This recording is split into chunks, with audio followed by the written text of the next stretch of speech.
What is religious belief? What is factual belief? How are they different? And how do they relate to imagination, group identity, and sacred values? Hi, Planet Curious watchers. My name is Neil Van Leeuwen. I'm here to talk about my new book, Religion as Make-Believe. I answer these questions by proposing a novel theory according to which the psychological underpinnings of much religious practice are essentially the same as the psychological underpinnings of make-believe play, albeit make-believe play that defines a group identity. I grew up in the Christian Reformed Church, the CRC. Every week when I was a child, my family went to church twice on Sunday and once on Wednesday. I attended Oakdale Christian School, which had mandatory Bible class. My parents taught at Calvin College, a small Christian liberal arts college in Grand Rapids, Michigan, the Jerusalem of the CRC. The CRC was a tribe, a Calvinist in-group that differentiated insiders from always suspect outsiders. Onward Christian Soldiers was my favorite hymn because it was so spirited, though I've long since come to resent the image it inculcates. We Christians are soldiering on, fighting against that which is non-Christian, which by implication is fighting against us. But we soldier on, in the words of the hymn, with the cross of Jesus going on before. You might be surprised that I wrote a book whose full title is Religion as Make-Believe, a theory of belief, imagination, and group identity. Why would a guy who was so serious about his religion growing up go on to write a book that argues that much religious practice is really make-believe play and that much religious belief is really a kind of imagination?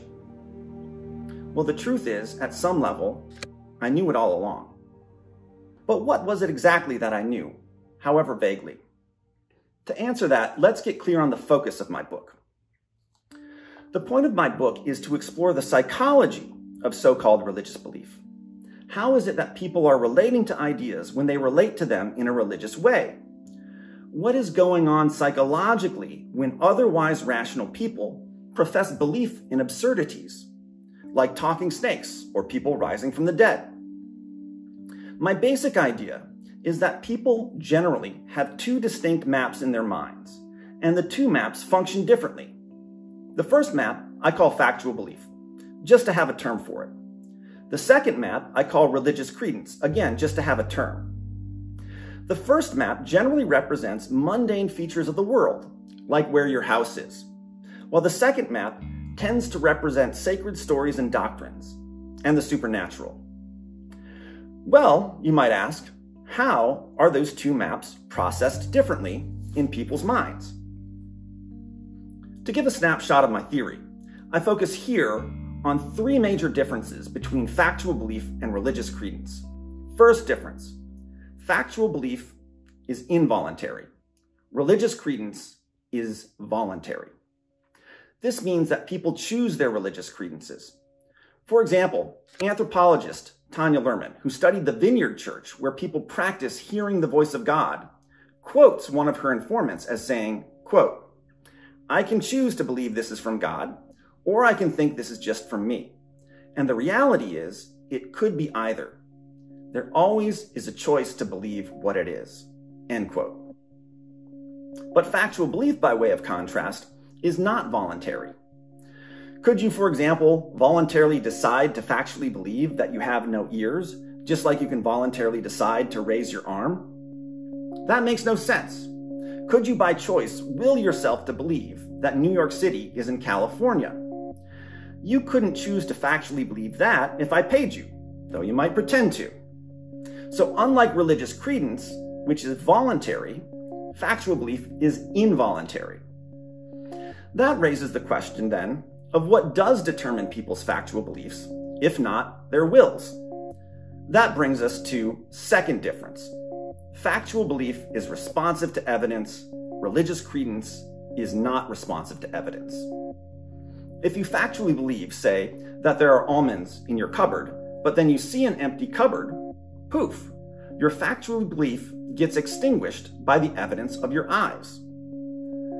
And this is a highly general feature of factual belief. It's not just about sensory evidence. It could be reliable testimony, scientific authority, logical reasoning, and so on. Basically, the reason factual belief is involuntary is that it is controlled by the evidence. But religious credences are not responsive to evidence. People cling to them by choice, even if the evidence is contrary. That's the point of faith. One of my favorite stories in the Bible is Doubting Thomas from the Gospel of John. When the other disciples told Thomas they had seen Jesus risen from the dead, Thomas said, "Unless I see the nail marks in his hands and put my finger where the nails were, I will not believe." Then, when Jesus supposedly shows up, he says to Thomas, "Because you have seen me, you have believed. Blessed are those who have not seen and yet have believed." But believing without evidence is not factually believing. It's religious credence. The next point has to do with how people act. Third difference. Factual beliefs guide action across the board. Religious credences are compartmentalized. Have you ever heard the phrase "once a week Christian"? That's someone who only acts in accordance with their Christian beliefs on Sunday. Other days, not so much. The phrase exists for a reason, and that's because religious credences tend to be compartmentalized to sacred times and places. The truth is, most of the Christians I've observed, my younger self included, are something like once-a-week Christians. They use their religious credences for generating symbolic ritual actions, but much of the time they don't act like God is there. They don't rely on Him. A simple example. According to empirical research by Deepak Malhotra, people subscribe to pornography at lower rates in the Bible Belt than in the rest of the US, but only on Sunday. The rest of the week, they actually subscribe somewhat more.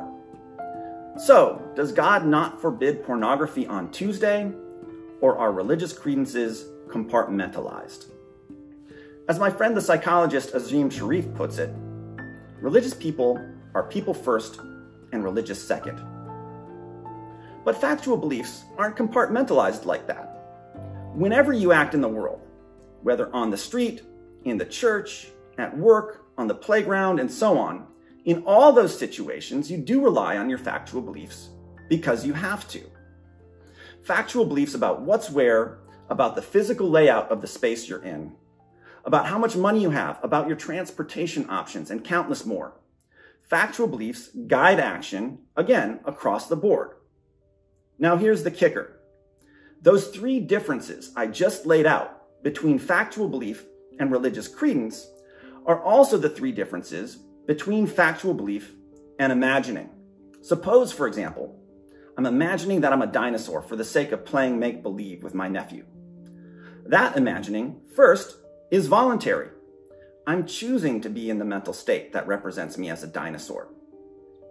This imagining, second, is not responsive to evidence. I can imagine that I'm a dinosaur even though the evidence is completely contrary. And this imagining, third, is compartmentalized to make-believe play. It doesn't govern my behavior outside that practical situation. Voluntariness, lack of responsiveness to evidence, compartmentalization. Our hand is forced. Much religious belief, religious credence, is in fact a type of imagining, like the imagining that guides make-believe play. And if you look at symbolic religious action, this should come as no surprise.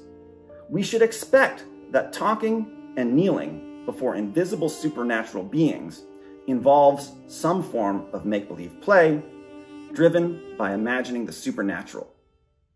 Before closing out this video, I want to briefly address two objections to my theory. First objection. Some people say that religious belief can't be imagination because it's so much more serious than imagination.